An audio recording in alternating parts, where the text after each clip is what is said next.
İmişli rayonunda 39 yaşlı kişi həmkəndlisinə xəsarət yetirib. Hadisə ötən ilin mayın 17-sində rayonun kəndlərindən birində baş verib.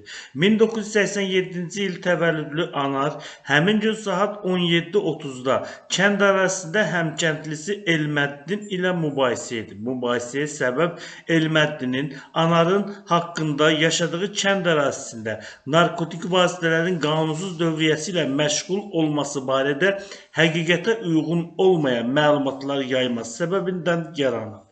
Aralarında şəxsi münasibətlər zəminində yaranmış mübahisə zamanı o əlindəki ağac parçası ilə Elməddinin baş və sağ çiyin nahiyəsinə vurub.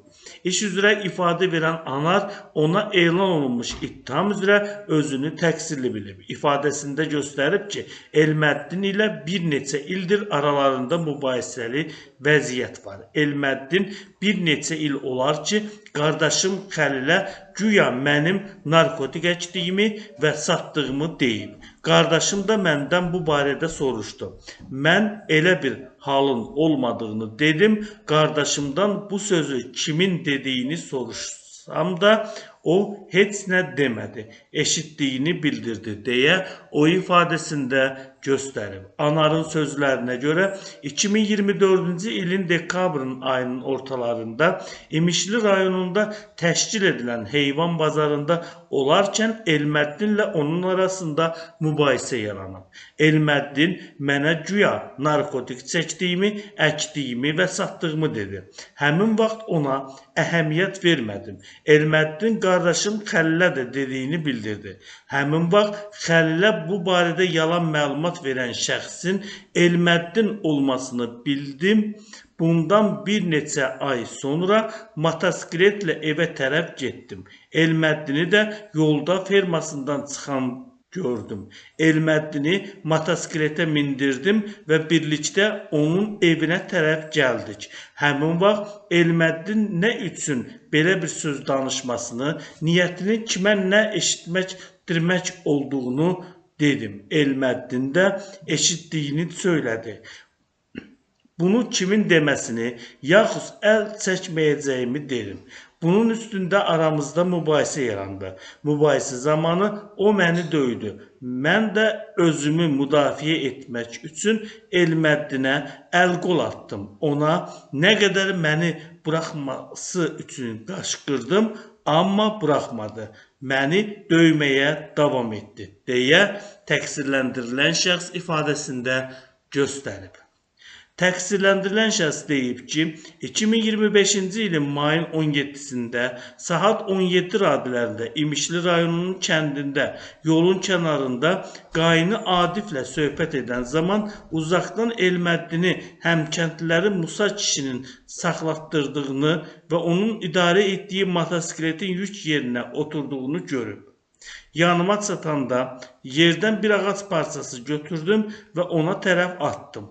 Ağac Elməddinin başına dəydi və o motosikletdən yerə yıxıldı. Sonra isə yerdən duraraq qaçdı. Bundan sonra barəmdə polisə məlumat verdi, deyə təqsirləndirilən şəxs ifadəsinə belə yekun vurub.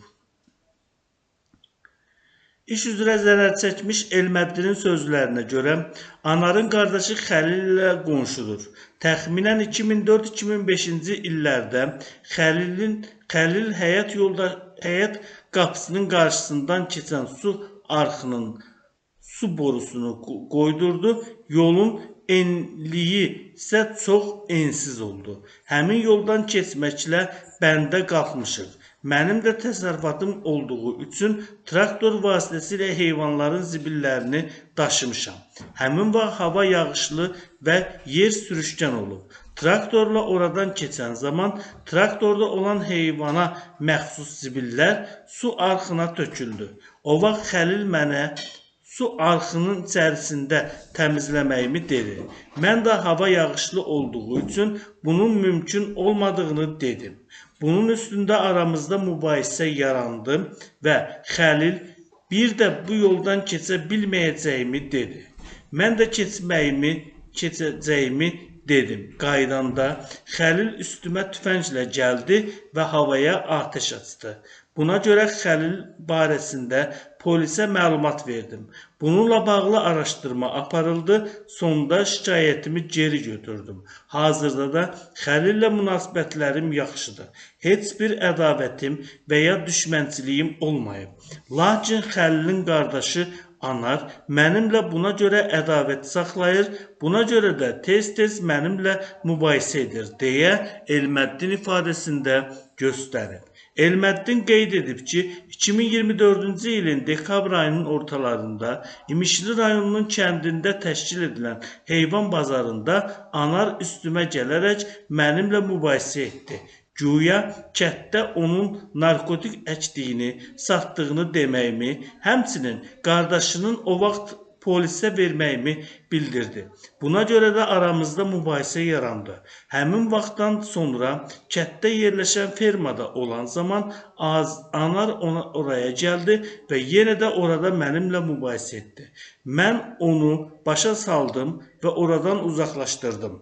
Lakin Anar bunlara baxmayaraq mənimlə həmin köhnə ədavətini davam etdirdi və qardaşı Xəlillə barışmağıma baxmayaraq mənimlə ədavət apardı, deyə o ifadəsində göstərib. Zərərçəkmişin sözlərinə görə bundan bir neçə ay sonra fermasından çıxaraq evinə gələn zaman Anar da motosikletlə evinə tərəf gedib.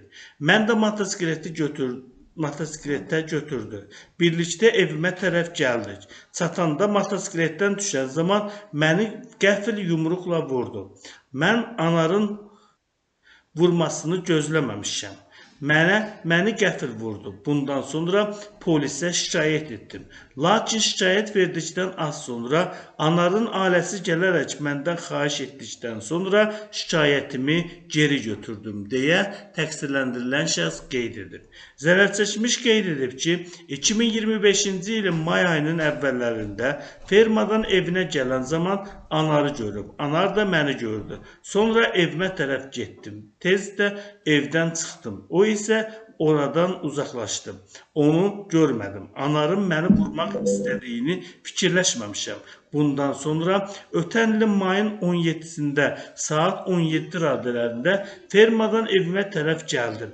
Evimin yaxınlığında motosikletdə olan zaman Anar da yolda əlində ağac dayanmışdı. Həmin vaxt Anar üstümə hücum edərək bir dəfə başıma, bir dəfə də kürəyimə ağacla vurdu. Məni söyüb təhqir etdi. Bu zaman isə Anar güya hardansa onun barəsində narkotik əkməsi və satmasını deməyimi bildirdi. Lakin əslində isə belə bir söz olmayıb. Anarın barəsində heç yerdə bu cür söz deməmişəm, deyə zərərçəkmiş şəxs ifadəsinə belə yekun vurub.